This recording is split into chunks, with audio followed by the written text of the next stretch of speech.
Hello students, today we are going to discuss the most important parameters of quality characteristic of water, that is the nitrogen content, chloride content and fluoride content.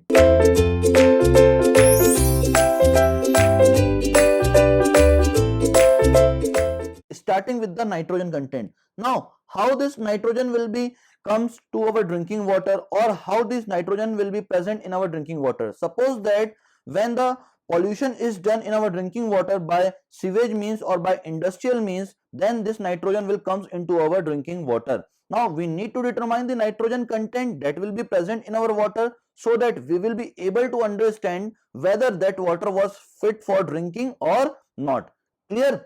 Now, for the nitrogen content determination, we generally bifurcated this into four parts, that is the free ammonia, organic ammonia, nitrite and nitrate. We will see one by one each and every parameter in detail, starting with the free ammonia. Now, free ammonia generally indicates that the pollution is done recently. So, I had written here that it indicates recent pollution in the water. Now, how can we determine the free ammonia content present in the water? Suppose that in a container we have water containing free ammonia as well as organic ammonia. Okay, water plus free ammonia plus organic ammonia. Now when we heat this water, what will happen? Free ammonia will liberate into the atmosphere like this. Free ammonia will liberate into the atmosphere like this, and water plus organic ammonia is remaining in that container. Now this free ammonia will be collected by fractional distillation process or by simple distillation process, and we can determine the amount of free ammonia present in that water. Clear? Now its desirable and permissible limit is very less, of the order of 0.15 milligram per liter. Clear? Now we can move to the organic ammonia part. Now the organic ammonia generally indicates that the decomposition of organic matter is not started. So I had written here that it indicates the presence of nitrogen before the decomposition of organic matter is started. Now how can we determine the organic ammonia that will be present in our water? The water which is left in the determination of free ammonia will be taken here, which contains water plus organic ammonia. Now we mixed this water with the strong alkaline agent, that is KMNO4, that is potassium permanganate, and when we heat this water, what will happen? Organic ammonia will liberate into the atmosphere, and we collect this organic ammonia by simple distillation process, and we can determine the amount of organic ammonia present in that water. Clear? Now its desirable and permissible limit is very less, of the order of 0.3 milligram per liter. Clear? Now one important note is there, which is important from the GATE point of view as well as other competitive exam point of view, that is the free ammonia and organic ammonia together or combinedly called Jaldal ammonia, which is one of the most important note from the nitrogen content. Clear? Now we can move to the nitrite content.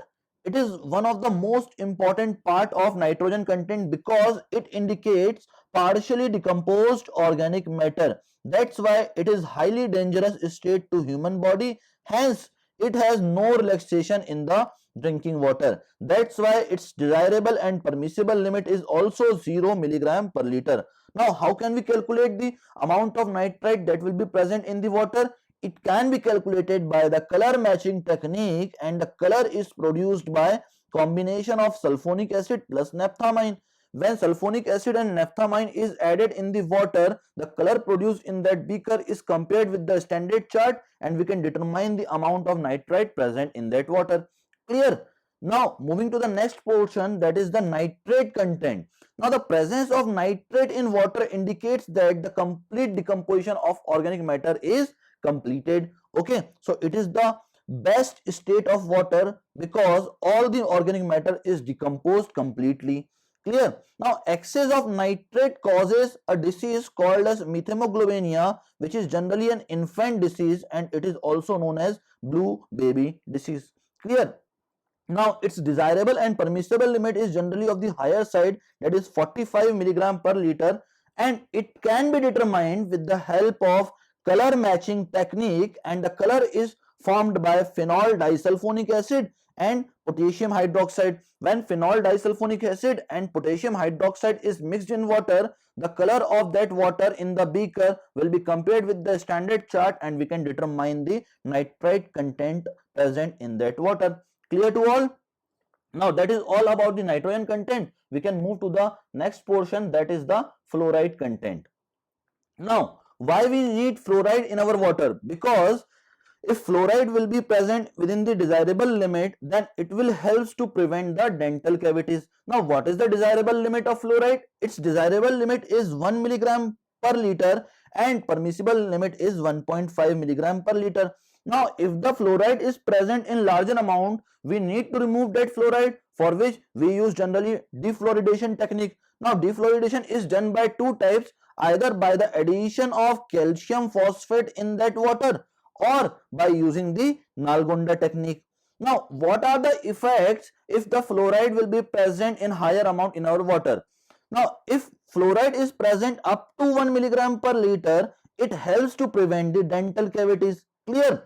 Now, up to 1.5 to 2 milligram per liter, decolorization of teeth or mottling of teeth occurs. Okay. Now, if the fluoride is present greater than 5 milligram per liter, then deformation of bones takes place, which is also known as bone fluorosis or brittle bones. Clear? That is the fluoride content and its effect. Now, we can move to the next portion, that is the chloride content. Now, if chloride is present in the water, that it indicates that the pollution of water is done due to sewage or industrial waste. Clear? Now, for the determination of chloride content, we generally use titration technique, in which we use silver nitrate solution and potassium chromate as an indicator, which is similar to the hardness determination. Okay. Now, by this titration, we can determine the chloride content present in that water. According to Indian Standard Code, the desirable limit of chloride is generally 250 milligram per liter and its permissible limit is 1000 milligram per liter. Okay, that is all about the chloride content. Now we can summarize all the physical and chemical characteristics in the table. Now we have to write the desirable and permissible limit of various parameters. First one is the color. Now the desirable limit of color we had already discussed it, that is 5 TCU, and its permissible limit will be equals to 15 TCU. Similarly for taste, it should be unobjectionable. We had already studied that for the taste parameter, the permissible and desirable limit is unobjectionable. Clear? Now odor, for desirable limit it will be in the range of 1 to 3 TON, that is the threshold odor number, and for all the other purposes it should be unobjectionable. Now the temperature parameter, the desirable limit of temperature for drinking water is 8 to 12 degrees Celsius and the permissible limit will be less than equals to 20 degrees Celsius. Turbidity, for permissible or desirable limit. Okay, now for desirable limit, the turbidity should be less than equals to 5 NTU, which is fit for the drinking water, that is the nephelometric turbidity unit, and its permissible limit will be less than equals to 25 NTU. Now the next important parameter is the suspended solids. According to Environmental Protection Agency, the suspended solid limit is up to 30 milligram per liter, that is the desirable, as well as the permissible limit, that is the 30 milligram per liter. Now we can move to the further portion, that is the total dissolved solid. Now the desirable limit of total dissolved solid for drinking water is up to 500 milligram per liter is the desirable, and we can extend this value up to 2000 milligram per liter as permissible limit. Now pH of drinking water generally lies in between 6.5 to 8.5, so the desirable limit is 6.5 and the permissible limit is 8.5. Moving to the next parameter, that is the alkalinity. Now alkalinity is having the same value, that is the hardness, that is desirable limit is 200 milligram per liter and permissible value is 600 milligram per liter. Similarly for hardness, the value is same, that is 200 milligram per liter and 600 milligram per liter. Now free ammonia, we had studied today that the amount of free ammonia for desirable as well as permissible limit is 0.15 milligram per liter for the drinking water.